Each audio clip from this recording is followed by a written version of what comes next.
teacher, apa kabar hari ini?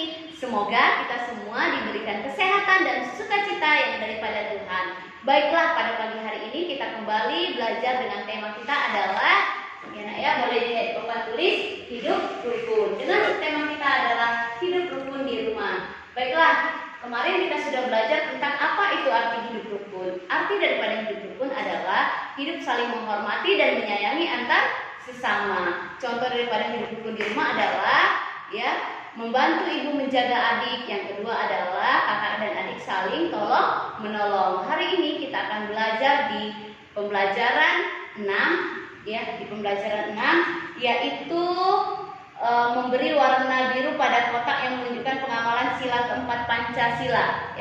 Namun teacher jelaskan dulu. Kemarin kita sudah mengetahui tentang bunyi sila pada Pancasila. Teacher ulangin, sila pertama berbunyi 1. Ketuhanan yang Maha Esa. Sila kedua, kemanusiaan yang adil dan beradab. Sila ketiga, persatuan Indonesia. Sila keempat, kerakyatan yang dipimpin oleh hikmat kebijaksanaan dalam permusyawaratan perwakilan. Sila kelima, keadilan sosial bagi seluruh rakyat Indonesia. Nah, hari ini kita akan belajar tentang pengamalan sila keempat pada Pancasila. Nah, coba kita menyebutkan bersama-sama sila keempat Pancasila. Kerakyatan yang dipimpin oleh hikmat kebijaksanaan dalam permusyawaratan perwakilan.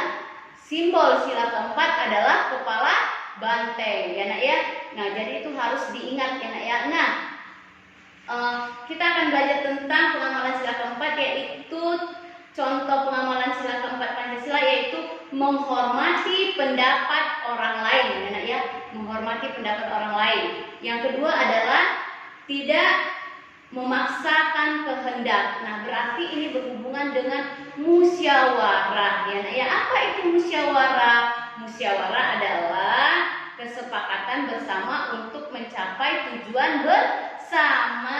Nah, di depan ini ada contoh pengamalan sila keempat di rumah, yaitu musyawarah dalam menentukan jalan-jalan ke luar kota. Nah, di sini yang memimpin musyawarah ini adalah ayah, Biasanya kepala keluarga adalah ayah, jadi ayah memimpin. Nah, ayah ini mengajak ibu dan anaknya untuk pergi ke luar kota, untuk berlibur ke luar kota, atau jalan-jalan keluar kota.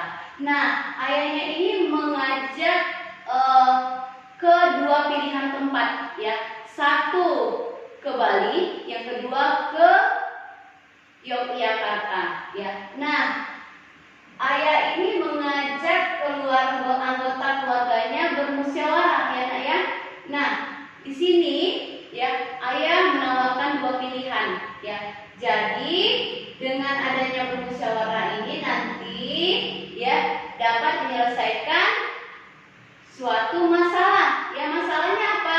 Mau pergi jalan-jalan ke luar kota, hanya dua pilihan, Nah, pilihan ibu memilih ke Bali, tapi anaknya bilang ke Yogyakarta aja mah, di sana banyak candi-candi, misalnya kan.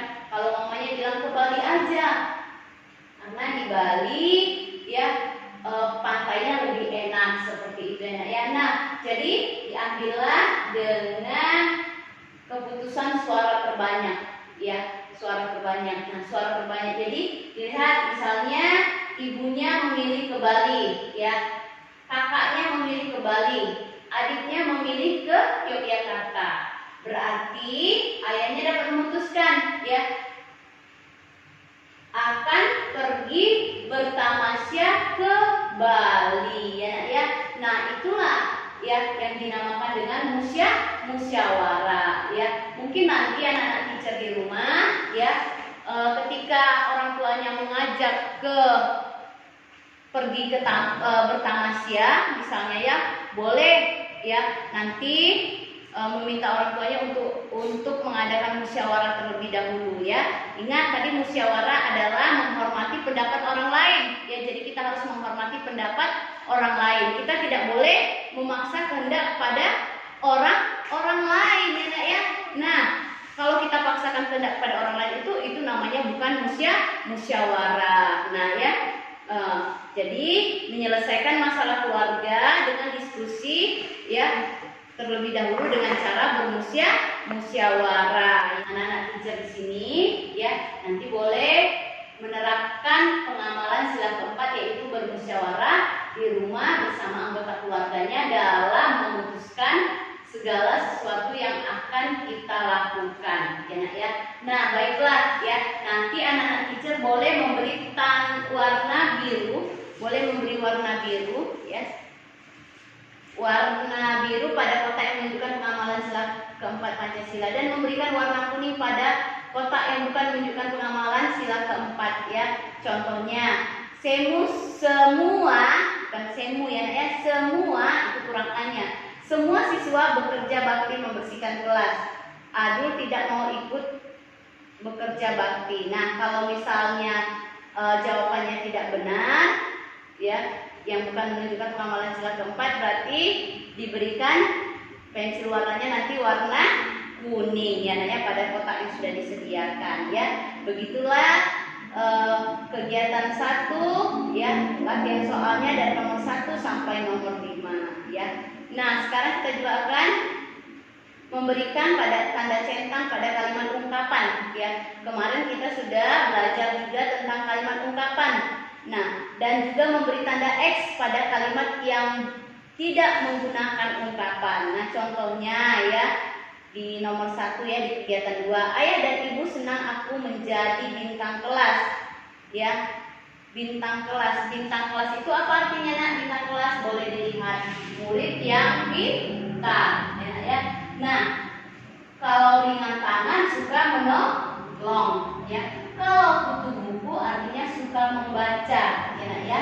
Kalau kepala dingin artinya tenang dan sabar. Kalau buah tangan artinya kemarin apa nak? Oleh ya. Nah, nanti boleh anak-anak teacher juga mengerjakan latihan soalnya di kegiatan 2 nomor 1 sampai nomor 5 ya. Yang nomor 2 coba kita jelaskan sebentar. Mereka menggerakkan kepala secara serentak. Mereka berdiskusi dengan kepala dingin. Nah, kepala dingin tadi apa artinya?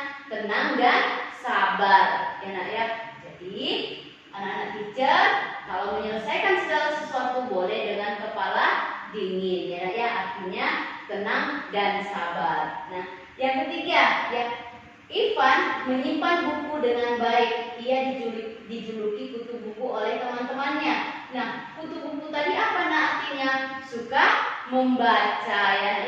Teacher harap anak-anak teacher di kelas 2A mau menjadi si kutu buku ya. Mau menjadi orang yang suka membaca buku ya.